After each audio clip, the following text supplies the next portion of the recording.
에피소드. 제가 헌법재판소 법정에 나가 있는데 그 앞에 디일보 기자가 있어요. 그런데 저보고 조대현 변호사 맞죠? 그래서 제가 아니 조대현 변호사님이 어떻게 윤석열 피의자를 변호를 해? 말이 되는 얘기야. 그랬더니 보니까 조대현 변호사님이에요. 조대현 변호사님 미스터 소수설.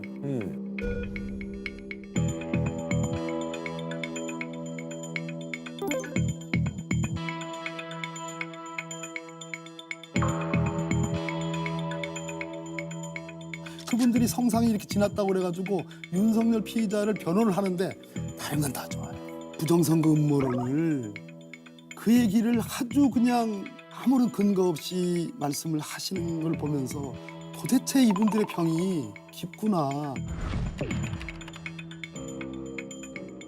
연수원에 있던 중국인들 90명이 미군 부대 시설 내에 가서 조사를 받았고 부정선거에 대해서 다 자백을 했다는 그런 뉴스가 나왔습니다.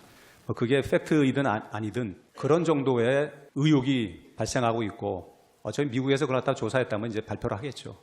어떻게 생각하세요? 제가 우리 변호사님께 제가 존경하는 말 한마디만. 제가 일부러 부정선거에 대해서 우리 전원책 변호사님은 어떤 생각을 갖고 있느냐 일부러 찾아봤습니다. 꽤 많이 찾아봤어요. 중립적이에요. 최근에 나온 그래서 참 높이.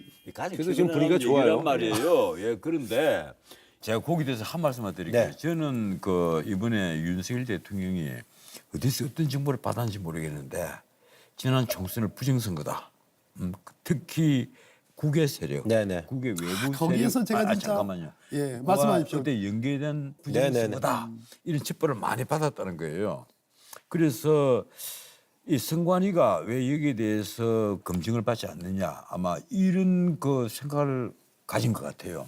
그래서 그걸 이번에 비상계엄의 한 원인으로 밝혔는데 저는 여기에 대해서 어떤 생각도 안 갖고 있습니다. 왜 그런가 하면 저는 가령 부정선거가 만약에 광활하게 그렇게 벌어졌다면 최소한 지금까지 내부 고발자라도 나올 나오죠. 텐데 예. 왜 나오지 않았겠느냐. 나 이 생각을 한단 말이에요. 예. 그래서 난 그거는 좀 윤 대통령이 어디서 잘못된 정보, 예. 잘못된 정보를 받아들인 게 아니겠느냐 이런 네. 생각을 하는데 문제는 그렇더라도 대통령이 그런 판단을 해서 비상계엄을 선포를 했다면 예. 우리 헌법상 비상계엄은 비상대권이라는 그 자체는 네. 대통령이 판단할 수 있는 사법심사에 대상이 되지 않는 통치행위란 말이에요.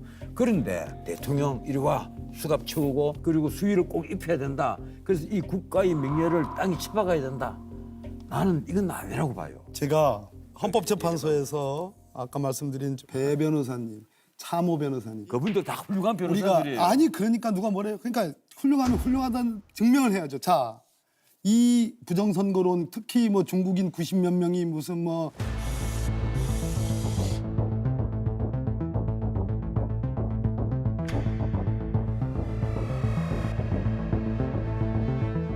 일국의 대통령의 지금 피의자의 변호인들이 상당한 정도의 경력을 갖고 있는 분들이 PPT도 아닙니다. 그냥 줄줄이 그렇게 얘기를 해요. 저는 그것을 보면서 어떻게 미스터 쓴소리, 미스터 소수파 우리 정말 저는 잠깐만. 이것은 도대체 병이 깊다. 아니 그런데 이 얘기가 그냥 떠도는 루머가 아니라 아이고. 그래도 우리나라 언론사에서 이게 보도가 된 일이란 말이에요. 스데일리인가 하는 그거 보십니까? 아니 안 보.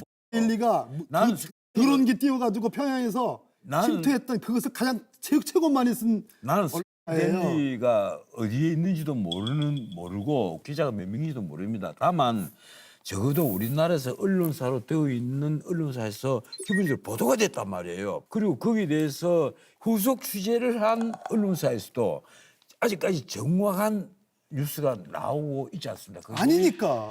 글쎄 아니다라는 것도 아직 안 나오고 있단 말이에요. 주한 미군 측은 선관위 연수원에서 중국인을 체포한 적이 있는지 묻는 JTBC 질의에 오늘 해당 기사에서 언급한 미군에 대한 설명과 주장은 완전히 거짓이라고 밝혔습니다. 중앙선관위도 오늘 데일리 측과 해당 기자를 경찰에 고발했습니다. 저도 그걸 안 믿어요. 예, 그러신 것 같아요. 왜냐면 예, 예. 얘기가 다행이에요. 뭐 다 거의 다 나온 상황이고요. 좀 분위기 좀 바꿔서 이번에 이제 뭐 트럼프 대통령 이제 취임식과 관련해서 뭐 얘기도 나오고 있고 뭐 그런데 The golden age of America begins right now. I will very simply put America first. 홍준표 대구시장이 트럼프 대통령 이제 취임식에 초청을 받았는데 내가 뭐 대구시장 자격으로 하는 게 아니라 전에 이제 문재인 대통령하고 대선에서 자웅을 겨뤘던 보수의 이제 상징성 있는 인물이고 해서 이제 한국의 어떤 여러 가지 사항들을 좀 나한테 듣고 싶은 게 아니겠냐라는 그런 얘기를 했어요. 이 부분에 대해서는 좀 뭐 할 얘기가 좀 있을 것 같아요. 아니 누구나 지금 다 생각하잖아요. 조기 대선이 멀지 않았다 싶으니까 나는 어디까지나 보수의 대통령 차기 후보군 중에 한 명으로 가는 것이다. 거기까지는 맞고 예. 홍카콜라였지 않습니까? 예, 홍카콜라의 그 힘은 나름의 객관성과 균형성이었잖아요. 그것이 사이다 발언으로 작용을 했단 말이에요. 근데 이미 김이 많이 빠졌어요. 홍카콜라는.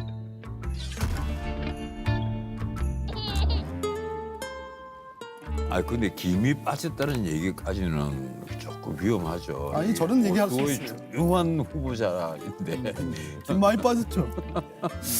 자, 그런 말이죠. 여기서 이제 뭐 마무리 짓는 의미에서요. 비상계엄의 정당성에 대해서 한 줄 평을 듣고 마무리하는 걸로 하겠습니다. 아까 제가 윤석열 대통령 네. 두 가지 자아에 대한 딜레마가 있을 것이다. 가벼운 경고성 계엄에 불과하는데 왜 나를 이렇게 엄하게 처벌하느냐라는 불만도 있고 종북 반국가 세력을 정말 탱크로라도 짓밟았어야 되는데 그걸 못한 게 너무 한스럽다라는 두 개의 자아가 충돌하는 바로 그 속에 이 사건의 위험성과 본질이 있다 이렇게 생각합니다. 아, 그게 한 줄 평. 예, 한 줄이 아니군요. 예, 뭐 예. 아, 예. 난 정말 한 줄 평만 하겠습니다. 역사는 반복된다. 문맹국에서는 네, 알겠습니다.